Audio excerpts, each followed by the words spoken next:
There are so many misconceptions about the social media, YouTube, content creator world. It is true that we make stuff in our bedrooms, that is true. I do edit my podcast in my pajamas sometimes. I think what's interesting about that conversation is that it's more about the future of work. We don't necessarily work like 9 to 5 and we don't just sit there in a seat and look busy.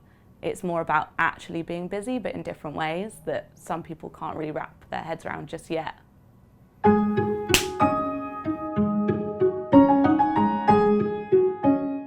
I wrote a book last year called Control-Alt-Delete, and it's a book about millennials. The reason we are the way we are is because of the way we grew up, being introduced to technology at a very early age, but we're not the same as Generation Z, who kind of had an iPad straight out of the womb. I remember the day that my mum kind of wheeled in a massive white huge computer. I kind of just fell in love with it immediately. I started to use social media, I guess, when I was about 11 or 12 properly. People say that social media addiction is like the new heroin.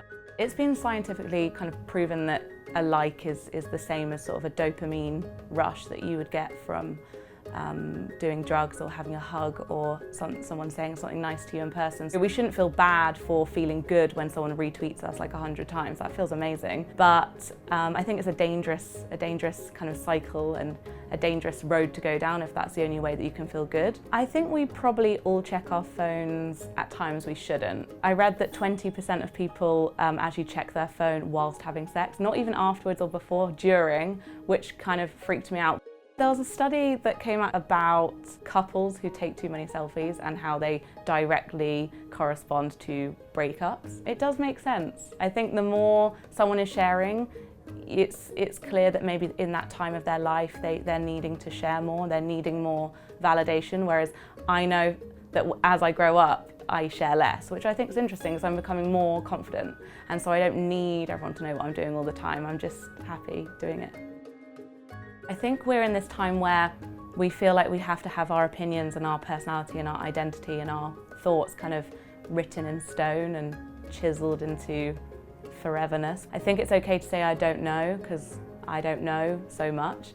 I think I'm one of those people that asks why a lot, and I think that's why millennials do get a reputation for being quite entitled, because we go into the workplace or we go into a situation and we kind of ask why, because I wouldn't do it that way, and why are you telling me to do it that way? I was reading something the other day about something called slow living, and it's essentially this new movement where you do really kind of go back to basics and you go on a long walk and you make, you know, dinner from scratch. I like the idea of having your working week and then on the weekends you kind of, you write someone a letter, or you go for a hike, or you go for a swim. I think yeah, we're going to get to a point where we have to go backwards because we can't go forwards anymore.